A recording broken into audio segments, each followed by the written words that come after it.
Operation Epic Fury. Amerika Serikat dan Israel melancarkan serangan udara besar-besaran ke Iran, menargetkan fasilitas militer, pangkalan rudal, hingga para komandan penting.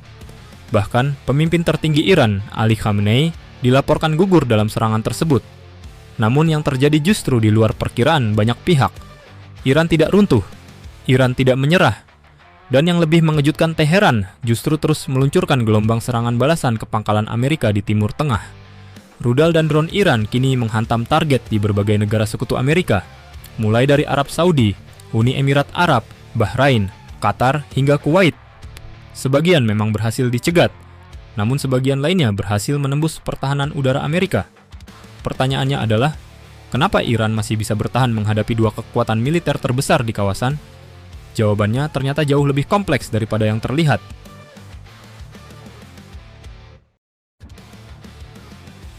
Miskalkulasi besar Amerika. Dalam hampir semua perang besar modern, satu kesalahan paling fatal selalu sama: miskalkulasi. Dan itulah yang kemungkinan besar sedang terjadi sekarang. Washington dan Tel Aviv tampaknya meremehkan kapasitas militer Iran. Selama bertahun-tahun, dunia melihat Iran sebagai negara yang terisolasi oleh sanksi internasional. Ekonominya ditekan, akses teknologi militernya dibatasi. Namun di balik semua tekanan itu, Iran melakukan sesuatu yang jarang disadari publik. Mereka membangun kekuatan militernya secara diam-diam. Banyak fasilitas militer Iran tidak berada di pangkalan terbuka seperti negara barat. Sebaliknya, sebagian besar arsenal strategis mereka disimpan dalam kompleks militer bawah tanah yang tersebar di seluruh negeri. Terowongan raksasa, gudang rudal tersembunyi, bunker peluncur yang bahkan tidak terlihat dari satelit biasa. Inilah yang membuat intelijen barat kesulitan memperkirakan berapa sebenarnya jumlah persenjataan Iran. Ketika perang dimulai, Amerika mungkin mengira mereka telah menghancurkan sebagian besar kekuatan Iran. Namun kenyataannya banyak aset Iran yang bahkan belum disentuh. Dan dari bunker-bunker itulah gelombang serangan balasan Iran diluncurkan.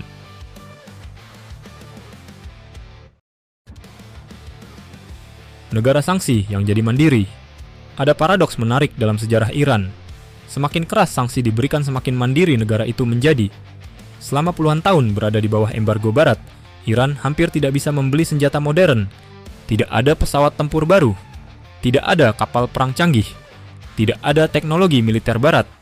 Namun, justru kondisi itulah yang memaksa Iran melakukan hal yang berbeda. Mereka membangun industri pertahanan domestik secara masif.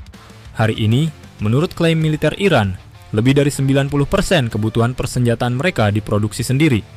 Mulai dari rudal balistik, drone tempur, sistem radar, hingga berbagai jenis amunisi presisi. Salah satu simbol keberhasilan strategi ini adalah berkembangnya teknologi drone Iran. Drone buatan Iran kini tidak hanya digunakan oleh militer mereka sendiri, tetapi juga diekspor ke berbagai konflik internasional, termasuk digunakan oleh Rusia dalam perang di Ukraina.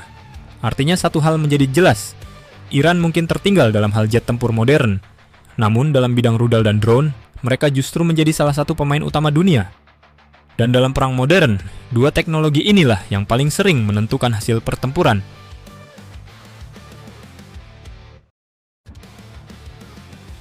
Struktur kekuasaan Iran yang sulit dihancurkan. Banyak analis barat dulu percaya bahwa jika pemimpin tertinggi Iran terbunuh, sistem pemerintahan negara itu akan runtuh. Namun, realitasnya ternyata tidak sesederhana itu. Struktur politik Iran berbeda dengan banyak negara lain. Kekuatan negara ini tidak hanya bertumpu pada satu individu. Di balik pemerintahan sipil Iran terdapat jaringan kekuasaan yang jauh lebih kompleks. Salah satunya adalah Islamic Revolutionary Guard Corps atau IRGC. IRGC bukan sekadar militer biasa.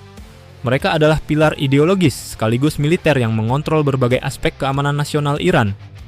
Struktur ini membuat Iran memiliki sistem kontingensi kepemimpinan yang sangat kuat. Artinya, jika satu pemimpin terbunuh, penggantinya sudah siap. Jika satu komandan gugur, komandan lain langsung mengambil alih. Model seperti ini membuat strategi decapitation strike atau pembunuhan pimpinan tidak selalu berhasil. Justru sebaliknya, serangan yang menewaskan pemimpin seringkali memicu mobilisasi nasional yang lebih besar. Dan itulah yang tampaknya terjadi di Iran sekarang.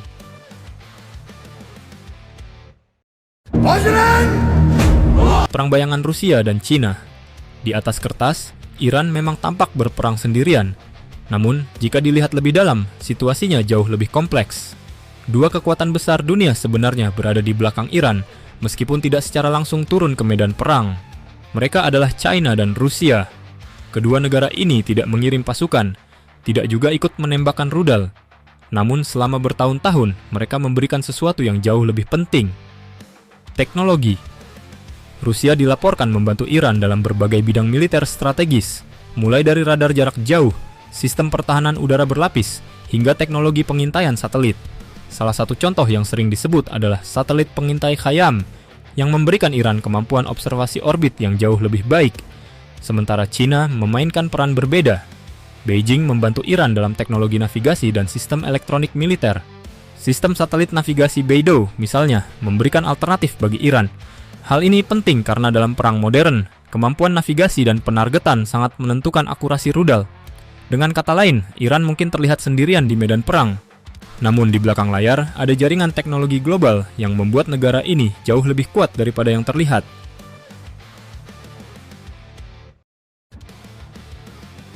Perang Iran melawan Amerika dan Israel kini memasuki fase yang sangat berbahaya. Serangan udara mungkin bisa menghancurkan fasilitas militer, namun menghancurkan ketahanan sebuah negara jauh lebih sulit. Dan Iran tampaknya telah menyiapkan diri menghadapi skenario ini selama puluhan tahun. Mereka membangun bunker bawah tanah. Mereka menciptakan industri senjata sendiri. Mereka membentuk struktur kekuasaan yang sulit digoyahkan, serta menjalin jaringan teknologi dengan kekuatan besar dunia. Semua ini membuat satu hal menjadi jelas. Perang ini kemungkinan tidak akan selesai dengan cepat. Dan jika eskalasi terus meningkat, konflik Iran melawan Amerika dan Israel bisa berubah menjadi krisis geopolitik terbesar di Timur Tengah dalam beberapa dekade terakhir. Pertanyaannya sekarang bukan lagi apakah Iran bisa bertahan, tetapi seberapa jauh konflik ini akan meluas.